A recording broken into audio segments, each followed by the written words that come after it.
की बात है, सभी दरबारी दरबार में बैठे हुए थे।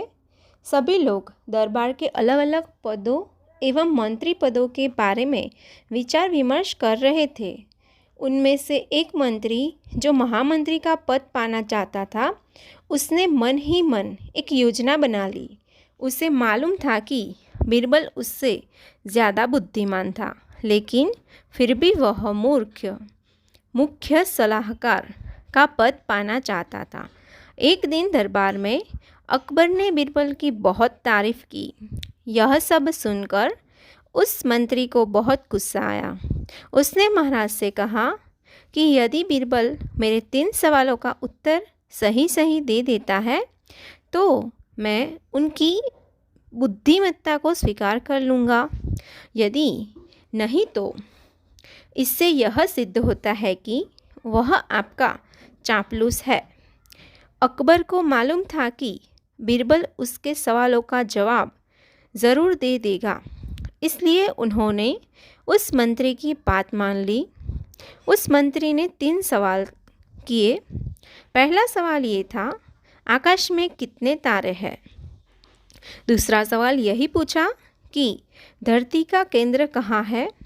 और तीसरा सवाल पूछा, सारे संसार में कितने स्त्री और कितने पुरुष हैं। अकबर ने बीरबल पर भरोसा जताते हुए कहा, उसे इस सवालों के जवाब देने के लिए कहा और साथ ही यह शर्त रखी कि यदि वह इसका उत्तर नहीं जानता है तो मुख्य सलाहकार का पद छोड़ने के लिए तैयार रहे। बीरबल ने कहा, बादशाह सलामत, मैं इस प्रश्नों के उत्तर जानता हूँ। सुनिए, पहले सवाल का जवाब है, बीरबल ने एक भेड़ मंगवाई और कहा, जितने बाल इस भेड़ के शरीर पर है, आकाश में उतने ही तारे हैं। उन्होंने उस मंत्री की ओर देखकर कहा, आप गिनकर तसल्ली कर लो। दूसरा सवाल का जवाब बीरबल ने दिया। बीरबल ने ज़मीन पर कुछ लकीरें खींची और कुछ हिसाब लगाया। फिर एक लोहे की छड़ मंगवाई, उसे एक जगह गाड़ दिया और बीरबल ने बादशाह से कहा, बादशाह, बिल्कुल इसी जगह धरती का केंद्र है, चाहे तो आप खुद जांच ले। बादशाह बोले, ठीक है, अब तीसरे सवाल के बारे में कहो। तीसरे सवाल का जवाब बीरबल ने कहा, अब जहाँपनाह, तीसरे सवाल का जवाब बड़ा मुश्किल है, क्योंकि इस दुनिया में कुछ लोग ऐसे हैं जो ना तो स्त्री की श्रेणी में आते हैं, ना ही तो पुरुषों की श्रेणी में आते हैं। उनमें से कुछ लोगों ने हमारे दरबार में भी है, जैसे कि ये मंत्री जी। महाराज, यदि आप इनको मौत के घाट उतरवा दें तो मैं स्त्री पुरुष की सही सही संख्या बता सकता हूँ।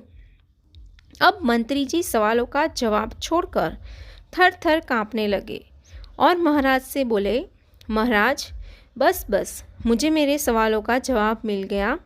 मैं बीरबल की बुद्धिमानी को मान गया हूँ। महाराज हमेशा की तरह बीरबल की तरफ पीट करके हंसने लगे और इसी बीच वह मंत्री दरबार से भाग गया। तो दोस्तों, हमें इस कहानी से ये सीख मिलती है कि कभी किसी परीक्षा से घबराए नहीं। जो जितने अजीब होते हैं उनके जवाब भी उसी तरह दिए जा सकते हैं। अगर दिमाग को शांत और सक्रिय रखा जाए तो हम किसी भी सवाल का जवाब बहुत ही आसानी से दे सकते हैं। इसलिए कभी हार नहीं मानिए। तो दोस्तों, आपको हमारी ये कहानी कैसी लगी मुझे कमेंट सेक्शन में ज़रूर बताइएगा और ऐसी ही अच्छी कहानी देखने के लिए हमारे चैनल को सब्सक्राइब करना मत भूलिएगा।